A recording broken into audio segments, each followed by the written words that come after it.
Around 1945 to 1946, and an interesting story emerged on their debut. No band ever wants to play first at any convention, and particularly conventions was no exception. Mr. Richardson, the MC, was trying to persuade a band to go first. At the end of the evening, was trying to persuade a band to begin the show, but received no positive results. He asked Theron if the band and they would agree to go first. At the end of the evening, the prizes was awarded. The Red Star Boys were given first place prize, much to the surprise to the more seasonal and experienced bands. They were in awe.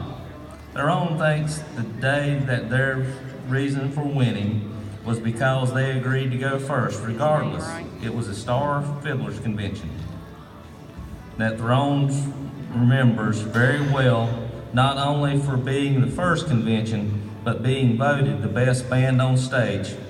The Red Star Boys played together for several years and attended conventions all in the area, and disbanded in the late 50s due to work schedules and family commitments.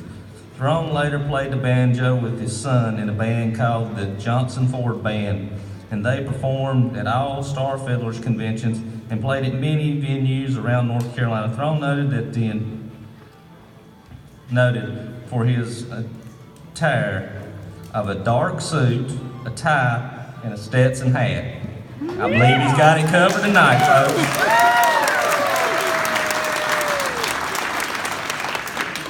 Could also be counted upon to add humor to the program with a joke or story that the audience always enjoyed.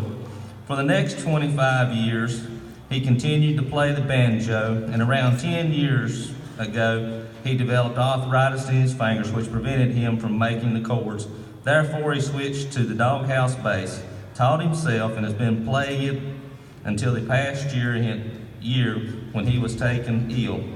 During the 10-year stand, he played with the Solid Rock Bluegrass at various locations, including Hardy's at Asheboro, every Thursday night for the past year. It would be hard to find a greater advocate or fan of bluegrass music than Mr. Caviness. Although he never sang a word in a performance, it would be difficult to slip a song, old or new, that he had not heard or remarkably knew the words. At age 93, he has been an inspiration to many people here tonight, especially those that started playing music at a very young or very early age.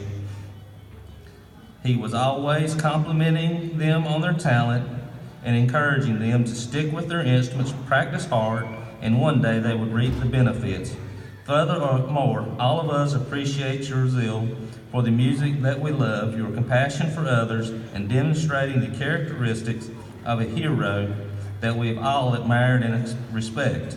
Thank you for helping make the Star Fiddlers Convention second to none. And Miss Kathy has a award here for him. It is the C.D. Richardson Memorial Award presented to Mr. Caviness.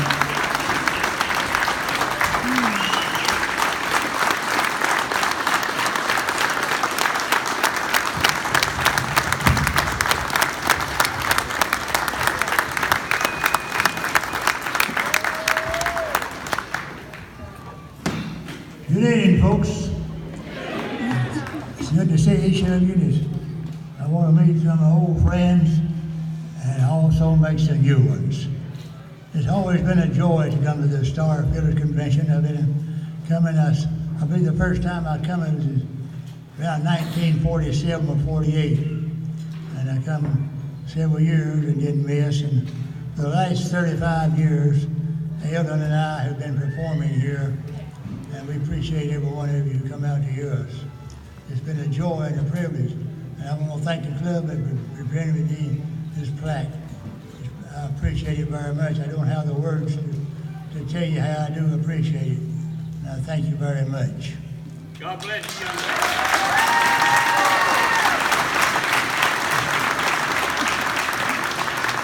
Somebody asked me a while ago, was I going to tell a joke?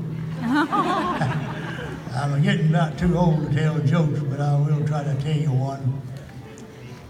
This little lady and her little boy went into Walmart, and she was carrying a little young'un in her arms. The little boy was walking along behind, and he stopped at the toy counter, looking at the toys. And he wouldn't pay much attention to what his mother did. She walked off and left him, and she thought he was following along behind. And in a few minutes, he looked around and saw his mother was gone, and he hollered out, "I want my mother, I want my mother." And this kind gentleman says, "Son, we'll find your mother, don't be crying no more." So he took him by the hand, then leading him around, and the little boy looked up at him and with tears in his eyes, and the kind gentleman says, "Son, why don't you hold on to your mama's dress tail?" He looked at him with tears in his eyes. He says, "I can't reach it."